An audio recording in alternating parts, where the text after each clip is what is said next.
대한변호사협회가 법원 난동, 재판장 조롱 논란의 당사자인 김용현 전 국방장관 변호인들을 조사위에 회부했는데 품위 손상에 대한 규정이 있더라고요. 구체적으로 어떤 징계가 내려질까요? 일단 변호사법 같은 경우에는 변호사에게도 사실 품위를 유지할 의무를 부과를 하고 있습니다. 그리고 만약 그런 의무를 위반했을 때 당연히 해당 법에 따라서 징계를 정하고 있는데 가볍게는 견책부터 정직도 있고 나아가서는 제명이라든가 영구 제명까지도 이 징계의 내용에 포함을 하고 있습니다. 그래서 사실 이번 사안 같은 경우에는 저 역시 변호사로서 사실 상당히 예측하지 못한 그리고 조금 충격적인 그런 내용이었습니다.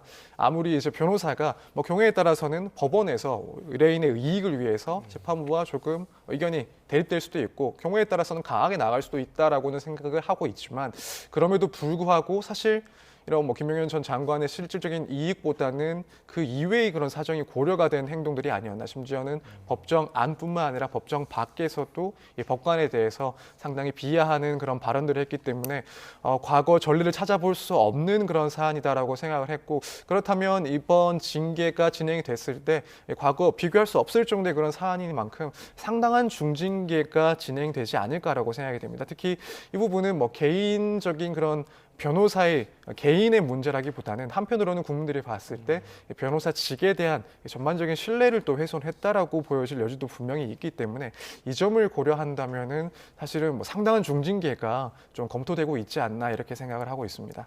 네, 이재명 대통령도 오늘 김용현 전 장관의 변호인들을 겨냥하면서 엄정한 수사를 촉구를 했는데 지금 경찰이 이 사건에 대해서 서울청으로 이관했거든요. 본격 수사가 시작됐다고 봐야 될까요?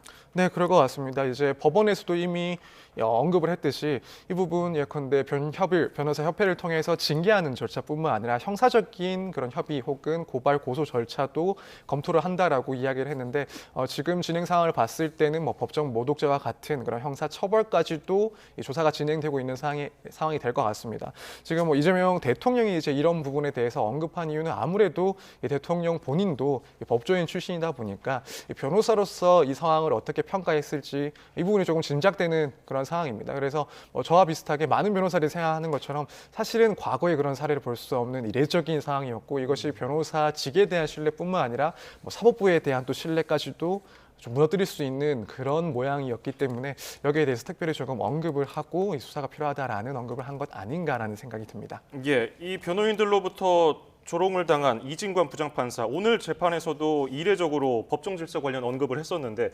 재감치 집행 의사를 밝혔거든요. 그럼 과정이 어떻게 됩니까? 사실 저도 이런 상황이 실제로 진행되는 경우들을 본 적이 없기 때문에 구체적인 절차를 짚어서 말씀드리긴 어렵지만은 일단 지금 예상하고 있는 절차는 예컨대 다음 변론 기일에 출석을 한 변호사들에 대해서 집행을 다시 시도하는 방법도 있을 것 같고 혹은 그 사이에라도 기습적으로 관련 기관의 그런 직원들을 통해서 이제 감치 집행을 하는 것도 가능은 하지 않을까라고 보고 있습니다. 그래서 이 부분은 유례가 없는 그런 사안이다 보니까 조금 시일을 두고 지켜보는 게 더 정확할 것 같습니다.